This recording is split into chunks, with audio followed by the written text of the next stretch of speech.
ఈరోజు మన ఛానల్కి కావాల్సిన యాక్టర్ కోసం ఆడిషన్ చేస్తున్నాం, తెలుసు కదా? అవును సార్. ఆడిషన్స్కి వచ్చిన ఎవరినైనా తీసుకోండి, ఒక్కడిని తప్ప.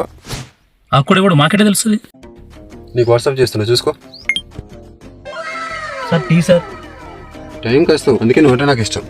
ఇప్పుడు నువ్వు టీ ఇచ్చినా తాగే టైం నాకు లేదు. వాళ్ళిద్దరికి ఇచ్చేయి, అలాగే ఆడిషన్స్ వచ్చిన వాళ్ళకి కూడా ఇచ్చేయి, ఓకేనా? అన్న మన ప్రొడ్యూసర్ ఇప్పుడు పంపించిన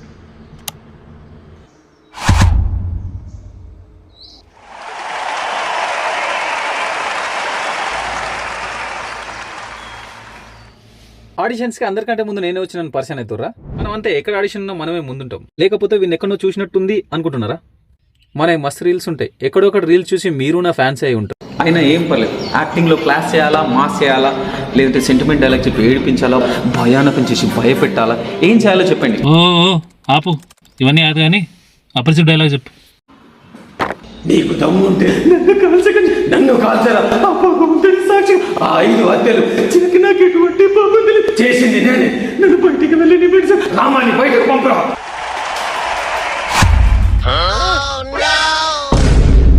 లాస్ట్ డైలాగ్ ఏదో ఉండే, రామాను బయటకు పంపరా. నువ్వు కూడా బయటకు రా. రిజెక్ట్. ఉన్న ఒకరిని పంపించేసినావు, ఇంకెవడు ఉన్నా? ఎవడో ఒకడు వస్తలేరా.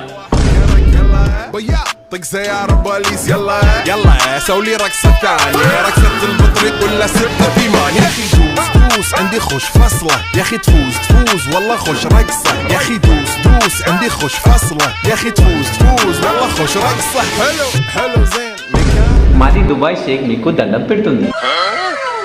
మా దానికి యాక్టింగ్ అంటే చాలా ఇంట్రెస్ట్ ఉంది. మాలాంటి దాన్ని ఎంకరేజ్ చేస్తే ఎక్కడికో పోతుంది. మీది అపరిచితుడు యాక్టింగ్ చేస్తుంది.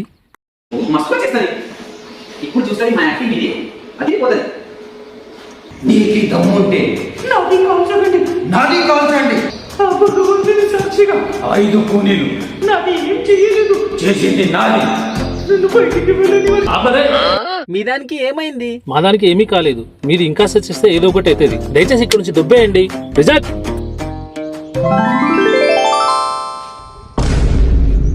స్వీటీ, నీకోసం ఫ్రైడ్ రైస్ తీసుకొచ్చిన. అరే ఇడు మళ్ళీ వచ్చిండ్రా. Sir tea sir. టైం కాస్తావు, అందుకే నువ్వు నాకు చాలా ఇష్టం. ట్రే అక్కడ పెట్టి కొంచెం నిల్చున్నా, నీతో పని ఉంది. Okay sir. అసలు ఏమైందంటే ఒకనొక టైంలో మేమిద్దరం కలిసి ఆడిషన్స్కి వెళ్ళాం. వాడు సెలెక్ట్ అయ్యిండు, నేను కాలేదు. ప్రొడ్యూసర్ చాలా మంది యాక్టర్స్ కావాలి. అప్పుడు వీడు ఒక అద్భుతమైన ఐడియా ఇచ్చిండు. ఏంట్రా 100 ఎకరాల కొబ్బరితో అమ్మేయండిరా. మన సినిమా హిట్ అయితే 200 ఎకరాలు కొనుక్కోవచ్చు, అమ్మేయండి. నమస్కారం సార్. సార్ మరి షూట్ ఎప్పుడు స్టార్ట్ చేద్దాం సార్? హీరో గారు మీరు దొరికారు, ఆడిషన్ జరుగుతున్నాయి కదా, స్టార్ట్ చేద్దాం తొందరలోనే. సార్ ఎందుకు సార్ ఆడిషన్స్? దశావతారం సినిమాలో కమల్ హాసన్ 10 రూల్ వేసిండు. నన్ను పెట్టి శతావతారం అనే సినిమా తీయండి, 100 క్యారెక్టర్లు వేస్తా, సూపర్ హిట్ అయిపోతుంది. దెబ్బకి ఎక్కడికో వెళ్ళిపోతారు మీరు. అంతేనంటావా? ఆ రోజు వాడి మాటలు నమ్మి ప్రొడ్యూసర్ సినిమా తీసిండు. అది అటర్ ఫ్లాప్ అయిపోయింది. పాపం ఈ రోజు వచ్చి ఇక్కడ టీలు అనిపిస్తుంది. సినిమాలు తీయడం రాదు కానీ టీలు మాత్రం సూపర్ ఇస్తున్నావు అబ్బా. వాడిని పెట్టి సినిమా తీస్తే ఈయననే చాలా మంది ఉంటుండు. మరి మీరు వాడిని సెలెక్ట్ చేసినందుకు నేనేమనుకోవాలి?